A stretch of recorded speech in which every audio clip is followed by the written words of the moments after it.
Bonjour à tous. Donc, je suis vraiment ravie que vous soyez là. Voilà, c'était pour nous important d'organiser quelque chose sur site.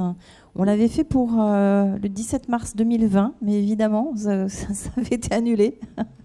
Donc voilà, donc on est ravis que ça se fasse aujourd'hui. Donc moi, je vais vous présenter par quelques données chiffrées, hein, c'était juste pour vous donner un peu ces informations. Donc faire de l'engagement des usagers une priorité, c'est l'axe 2 du projet stratégique actuel de la Haute Autorité de Santé. Et pour ça, il y a deux axes. C'est déjà informer pour augmenter la capacité d'agir des personnes. Et qu'est-ce qu'on fait sur ce plan-là au niveau du service? Déjà, on répond à toutes les demandes individuelles reçues. Donc en 2022, on en a reçu près de 2900. On traite tous les courriers. Toutes n'appellent pas à une réponse. Il faut dire qu'on a eu quelques courriers injurieux avec Covid et que cela, on a fini par ne plus y répondre. Et puis, des fois, ce sont des doublons parce qu'on les reçoit 3 fois. Des fois, ce sont simplement des compléments de dossier parce qu'on demande des informations complémentaires.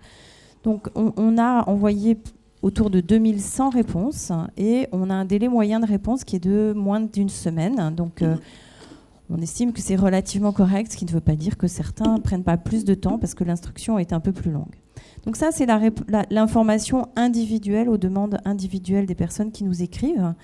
On a aussi en 2022, avec l'ensemble des services, pas seulement le nôtre, mais l'ensemble des services de la HAS, à l'issue d'une recommandation ou avec un nouveau dispositif, par exemple autour du dispositif d'accès précoce pour l'évaluation des médicaments. On a fait des documents destinés aux usagers pour expliquer ce que c'est qu'un traitement en accès précoce, pour expliquer comment les données personnelles sont traitées dans cet environnement, ou parfois c'est après une recommandation. Et notamment en 2022, il y a eu des recommandations qui ont été élaborées autour du trouble de développement intellectuel. Il y a des documents faciles à lire et à comprendre qui ont été réalisés pour les personnes et avec les personnes pour expliquer le contenu de la recommandation destinée aux professionnels. Et puis on avait en 2022 réalisé 2 conférences en ligne qui étaient destinées aux usagers. Mais l'autre axe, c'est pas seulement informer, c'est bien sûr permettre de participer, d'être consulté, de collaborer dans des groupes de travail, dans des commissions où des décisions sont prises. Et donc pour nous, l'enjeu de ce plan stratégique était de systématiser la participation des usagers dans l'ensemble des activités de la Haute Autorité de Santé. Donc on a en 2022 378 personnes différentes, soit des personnes qui sont suivies dans le secteur social et médico-social, hein, soit des personnes qui sont suivies dans le secteur sanitaire, donc de soins. En tout cas, 90% de ces personnes sont issues d'associations d'usagers, qu'elles soient agréées ou non, puisque dans le champ social et médico-social, on n'a pas forcément des associations agréées. Donc il faut que nous, on puisse s'ouvrir aussi, que quand on travaille sur Covid, c'est une nouvelle maladie, donc on ne peut pas avoir d'association agréée encore dans ce champ. Et donc, mais 90% d'entre elles sont issues des associations et elles ont été engagées dans 530 actions différentes. Ça veut dire en clair 138 participations dans des groupes de travail, 131 contributions écrites où là les personnes sont consultées notamment pour l'évaluation des produits de santé. Et puis on a 37 personnes qui représentent en tant que partie prenante leur association dans des comités autour de la qualité des établissements de santé ou la qualité des établissements sociaux et médico-sociaux ou le comité de suivi en psychiatrie et santé mentale de la Haute Autorité de Santé. Et puis on a 34 usagers qui sont membres des commissions en tant qu'experts et membres du Conseil pour l'engagement des usagers. Donc voilà un petit peu de manière très quantitative, la participation, ce que c'est à la Haute Autorité de Santé. Alors c'est une participation qui est en augmentation depuis 4 ans. Et si vous regardez dans le bleu plus foncé, donc c'est le nombre de personnes différentes qui ont travaillé avec nous. Et comme je le disais, ces personnes sont la plupart du temps issues d'associations. Et c'est 150 associations différentes qui ont soit proposé des usagers dans les groupes d'experts, les groupes de travail pour élaborer des recommandations par exemple, soit des associations qui ont fait valoir leur position en tant que partie prenante. Alors, où est-ce que ces personnes interviennent à la Haute Autorité de Santé? Elles interviennent dans les 3 missions clés de la Haute Autorité de Santé pour évaluer les médicaments, les dispositifs médicaux, les actes professionnels en vue de leur remboursement. On a eu là 189 participations en 2022. Au niveau des recommandations, c'est-à-dire recommander les bonnes pratiques professionnelles, élaborer des recommandations vaccinales ou des recommandations de santé publique, par exemple pour le dépistage d'un cancer. On a eu 111 participations dans ce domaine-là.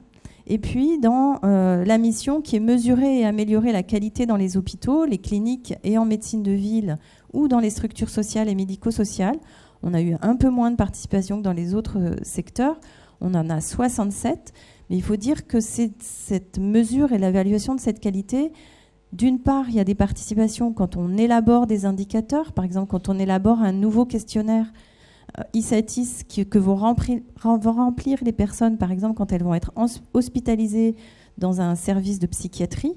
On est en train d'élaborer là le nouveau questionnaire d'expérience et de satisfaction des personnes. Et bien là, elles vont intervenir quand on élabore le questionnaire.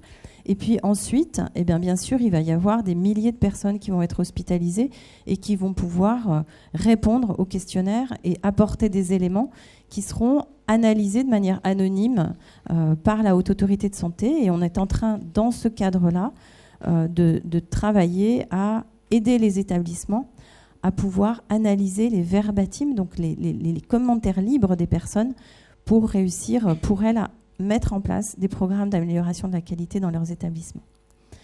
Et puis enfin, on a une activité qui est plus transversale, comme je disais, qui est autour d'informer. Donc ça peut être revoir le site Caliscope, par exemple.